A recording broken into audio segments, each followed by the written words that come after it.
Hi there. I hope you've grabbed a cup of tea or maybe you're washing your dishes. We are now on chapter 4. Jay and Gozan were watching the seismometer and had no idea of what was happening behind their backs. Lila, however, had finally been able to release a desperate scream. Jay and Gozan spun around at the sound of it and saw the old ghostly figure quickly shrinking into the distance, carrying his kicking victim. They broke into a dead run, knowing the distance would be difficult to make up. The old man looked back and then slowed to a stop. Now what? Lila thought. She planned a good jab at his eye if he made one false move. But he set her down very gently with the muttered words, "You'll be safe here," and then raced away like a frightened animal. Jay and Gozan reached her in just a few moments. "Are you all right?" Jay asked.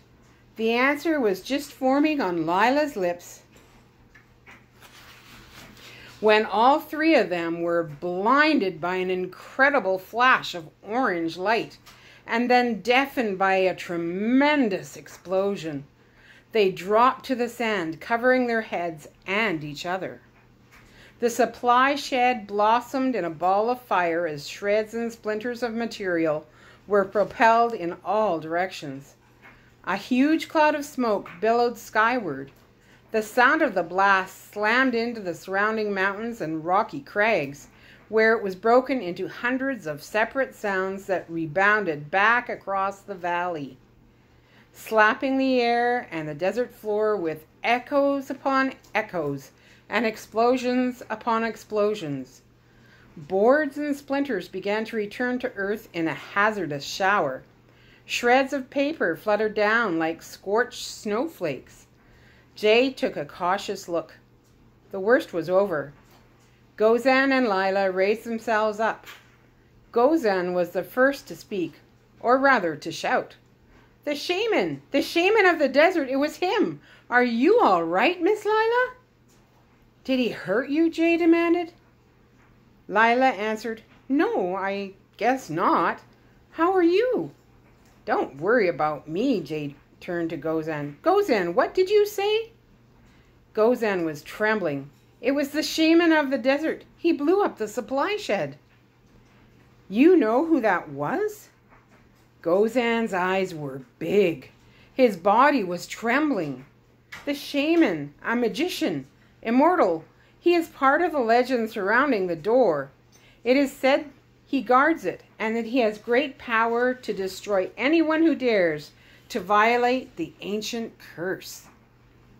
Lila skeptically responded, "Oh, brother, we should have known better than to ask you."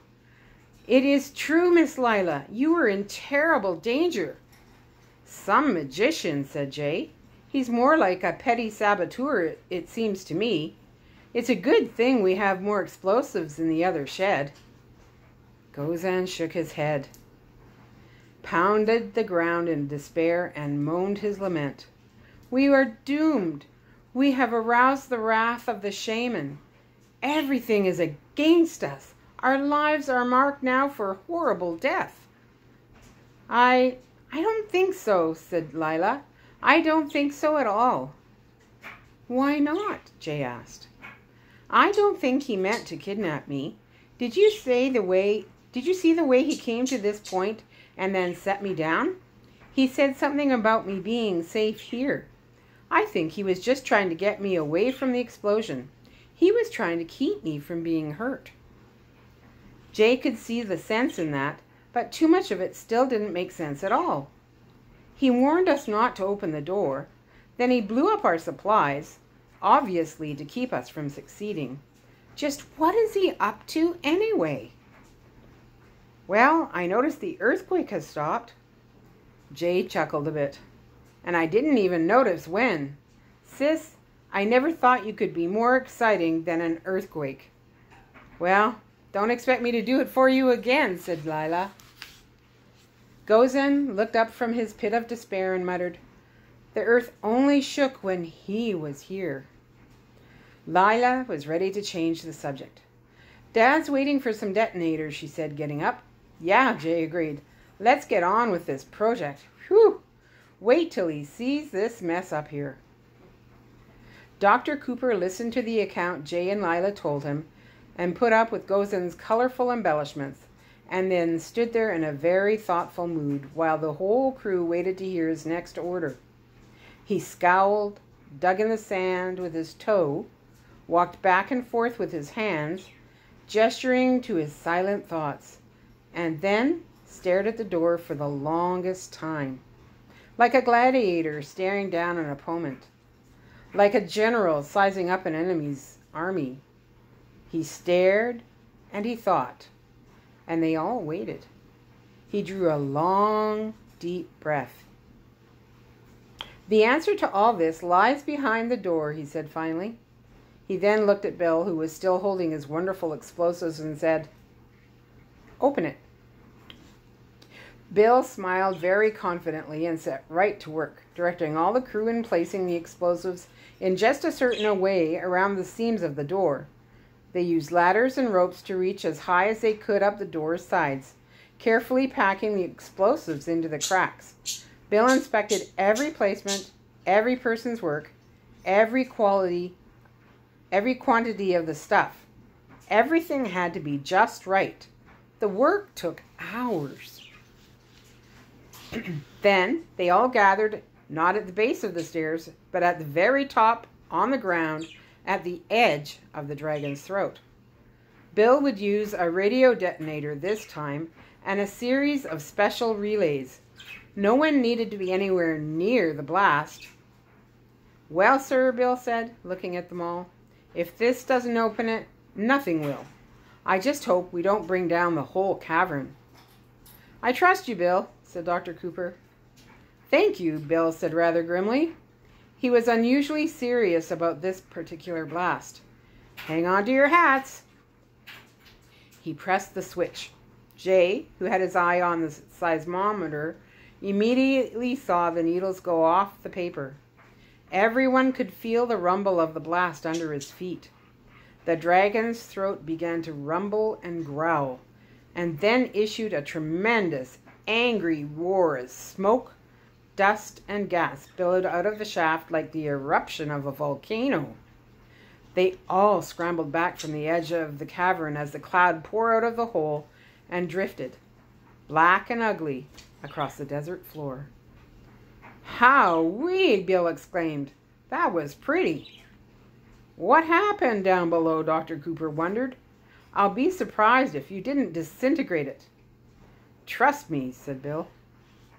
To be safe, they waited until the following day to re-enter the cavern. As they entered the big room, they could see that Bill's plan had worked. It had worked quite well. The room itself had escaped any kind of wholesale devastation. All the power of the blast had been concentrated against the far wall. They hurried to the far end of the room, groping along in the semi-darkness. Tom finally found the switch to turn on the lights at that end. The floodlights came on, the far wall was illuminated, and they all stood there dumbfounded, their mouths open, their eyes gawking. "Shoo!" was all Dr. Cooper could say. I just don't believe it," said Bill. The door was blasted clean and now shone like burnished bronze. The walls all around had been seared clean by the blast, but the door remained firmly shut. It hadn't budged a bit. They all went in for a closer look. The entire door was exposed now, every inch of it. The dirt and the dust of centuries was gone. The seams were clean, and much of the rocky outcropping nearby had been blasted to powder. But the door was still sealed shut. It towered over them defiantly, like the mysterious entrance to some fantastic giant's castle. Jay, like the others, was awed and amazed. The door was actually beautiful, shining in the lights as it now did. His eyes moved up the seams of the door, examining once more the mysterious inscription halfway up, and then noticed something no one had noticed before. "Dad," he said, "look up there." "Where?" See there, right above the inscription? What's that?" Dr. Cooper looked, as did the others. Tom chuckled a little. Dr. Cooper said softly, "Don't tell me." Lila ventured to say what they were all thinking. "It looks like some kind of keyhole." Dr. Cooper was almost laughing himself as he said, "That's exactly what it looks like. The last blast finally uncovered it." "The legend," Gozan blurted. "The inscription, Doctor." "The star that flew through heaven will bring the key and all will be released," Dr. Cooper recited. "Great. So somewhere there's a key to open this thing?"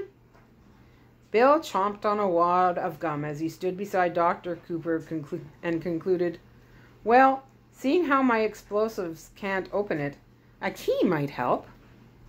"It's scaffold time," Dr. Cooper ordered. "Let's get a platform up there so we can get a closer look at that keyhole or whatever it is. Can anybody pick a lock?" There were no takers. They did set to work, however, and began constructing a scaffold to gain access to the keyhole. Lila organized some of the tools. After the blast, fine dust had become a problem, and she found she had to clean several of the adjustable wrenches to unjam them. She reached into her pocket for a handkerchief, but encountered a little scrap of paper instead.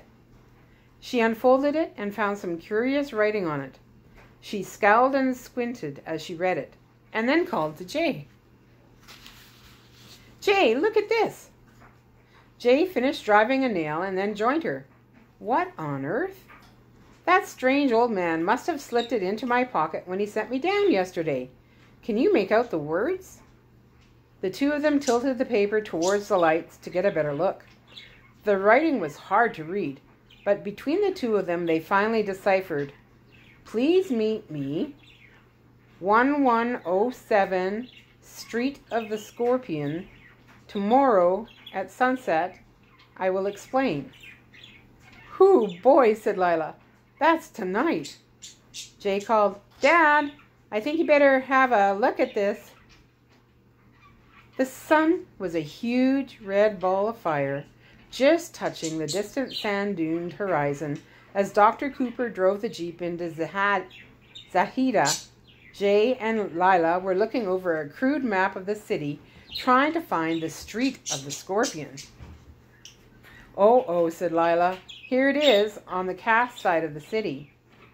"That's what I was afraid of, Dr. Cooper," said Dr. Cooper. "That's the least inviting part of Zahida. It's a maze of tight little streets, an anthill of impoverished, desperate people. It's crawling with thieves, criminals, occultists, sorcerers." "Shamans?" Jay asked. "At least one, I suspect." "What if it's a trap?" "We'll have to take that chance. I understand that the local militia never go near that area, partially because there are too many passages and places for a criminal to hide, and partially out of fear and superstition. I think that old character knows that full well, too." "This is sounding worse all the time," Jay said. "Well, whoever he is, if he really wanted to kill us, he could have done it very easily before." Lila added, "And I still think he was trying to save my life." "But he blew up our supply shed," Jay reminded her. "So," observed Dr. Cooper, "he wants to stop us, not kill us. In this part of the world, there has to be a reason." They entered the city and made a turn toward the east side. Almost immediately, as if crossing a border, they drove from a city of regal splendor into a stinking sea of squalor and filth. They drove past closely packed shanties and bungalows made of wood scraps, cardboard, old car fenders, anything. Wood smoke hung in the air like thick nostril-burning smog. Scavenging dogs scrambled about in motley packs. Ragged and half-naked children played in the dirt. The streets were little more than tight spaces between rows and rows of old stone slums, with rat-infested gutters and dirty human beings with blank expressions and vacant stares. They entered a maze of tight streets that wound down, around, through, and under old buildings of stone and brick, wood and mud, lumber and scrap. The night and the neighborhood were getting darker and darker, and Jay tried to read the map with the aid of a flashlight. Following Jay's directions, Dr. Cooper turned left, then right, then squeezed the Jeep under a very low footbridge, then drove through an old courtyard past a broken fountain oozing green slime. Woo. From there, they wound and twisted deeper and deeper into the maze. All the dull stone walls of the dismal dwellings were beginning to look the same.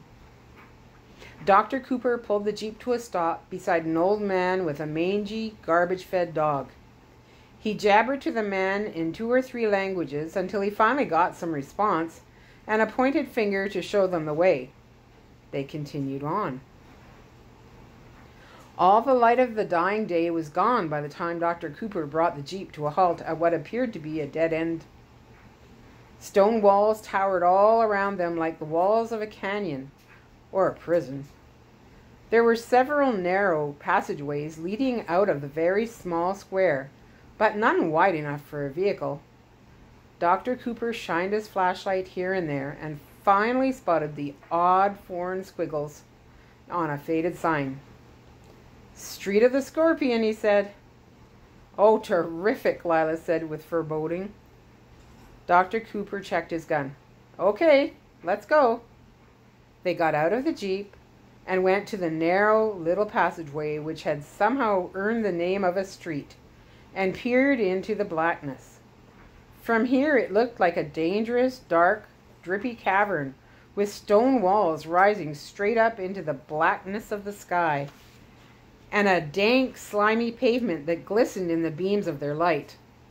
"Stay together," said Dr. Cooper.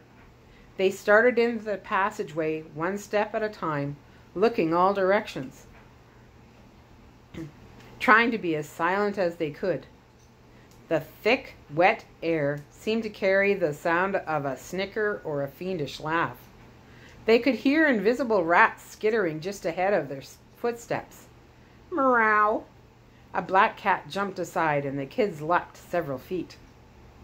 Dull yellow candles burned in the windows they passed, and dark shadows moved about silently in the rooms.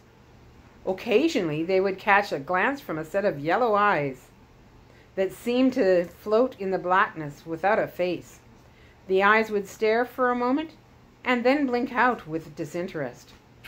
"Watch your step," Dr. Cooper whispered, and they all stepped carefully around a narrow, deep hole in the middle of the passageway, a hole that reeked of sewage and starved carcasses. They heard the snicker again. It sounded diabolical. "How much further do we have to go?" Lila whispered as she followed right behind Jay. "I don't know," Jay answered softly. "I can't make out any of these numbers." "Well, I just hope—" There was a muffled cry, a scraping of feet, the rustle of clothing, and then nothing. Jay reached behind himself and swung his hand to and fro, but felt nothing. "Lila?" No answer. "Lila?" Dr. Cooper heard a muffled cry from Jay, some kicking, some more scraping. He spun around and the beam of his light caught a foot just slipping through a very low doorway. "Jay?" He bolted for the door, burst through it, and found himself in what felt like a mole's tunnel. The ceiling was low, and he had to crouch. He looked this way and that, and saw one door down at the end just swinging shut. He dashed for it, but it clicked shut before he could get there. It was locked. The .357 snapped into action, and fire flashed from the barrel as the tunnel rang with the shot. The lock became scrap, and Dr. Cooper's boot took care of the door itself. He leaped through the doorway and found himself looking down 4 different passageways, which wound in 4 different directions. He listened carefully. From down one passage there came the slightest little shuffle. He dashed after it, found another door, went through it, came upon a dead end, doubled back, tried another passage, found nothing, tried a third, found a door, went through it, and found himself right back where he'd started. He stood still. He looked. He listened. He heard that devilish snicker again, along with the distant cry of a cat and the skittering of rats' feet in the deep darkness. He heard and felt the steady, stinking dripping of decay borne on the thick, wet air. He could hear no other sound.